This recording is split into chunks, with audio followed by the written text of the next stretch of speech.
Bonjour et bienvenue dans cette vidéo dans laquelle nous allons voir comment utiliser un rapporteur pour tracer un angle de mesure donné.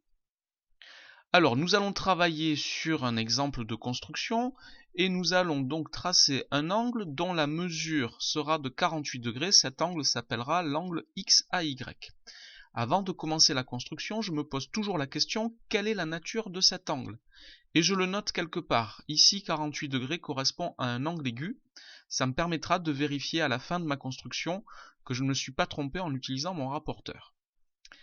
Alors, pour tracer un angle, j'ai besoin de commencer par tracer un côté de cet angle.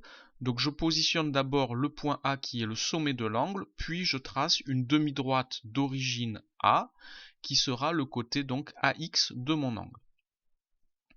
Ensuite, je vais utiliser le rapporteur et je vais positionner le rapporteur de telle sorte que le centre du rapporteur soit superposé avec le sommet de l'angle. Donc ici, le centre de mon rapporteur est positionné sur le point A. Ensuite, je vais faire pivoter mon rapporteur de telle sorte que l'un des deux zéros du rapporteur soit superposé avec la demi-droite que j'ai déjà tracée. Ça peut être le zéro de la graduation extérieure comme je viens de le faire ici, mais ça peut être aussi le zéro de la graduation intérieure comme ceci.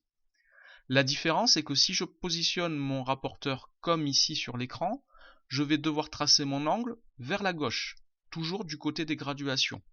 Si je positionne mon rapporteur dans ce sens, comme ceci, en utilisant le zéro de la graduation extérieure, mon angle sera tracé vers la droite.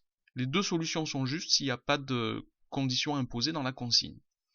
Donc je vais laisser mon rapporteur comme ceci, donc le centre du rapporteur sur le sommet, le 0 sur le côté que j'ai déjà tracé, et je dois tracer un angle de 48 degrés, je vais donc compter jusqu'à 48 en utilisant la graduation extérieure.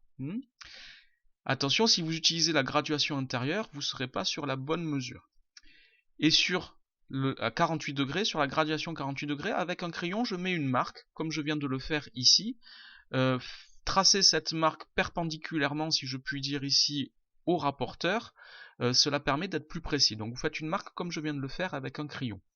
Je n'ai maintenant plus besoin du rapporteur, je peux donc l'enlever et je vais prendre maintenant une règle et je vais pouvoir tracer le deuxième côté de mon angle, c'est-à-dire le côté AY, le voici.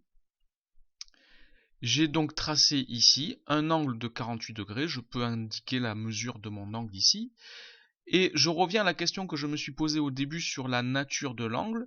Il s'agit bien d'un angle aigu, j'ai tracé un angle aigu, il est plus petit qu'un angle droit. Si j'avais tracé un angle obtus, ça serait sans doute parce que je me suis trompé de graduation au moment où j'ai placé mes 48 degrés. Voilà donc pour la construction d'un angle avec un rapporteur. Merci d'avoir regardé cette vidéo. N'oubliez pas de lui donner un j'aime si vous l'avez aimé et de vous abonner à ma chaîne si elle vous intéresse. Merci, au revoir.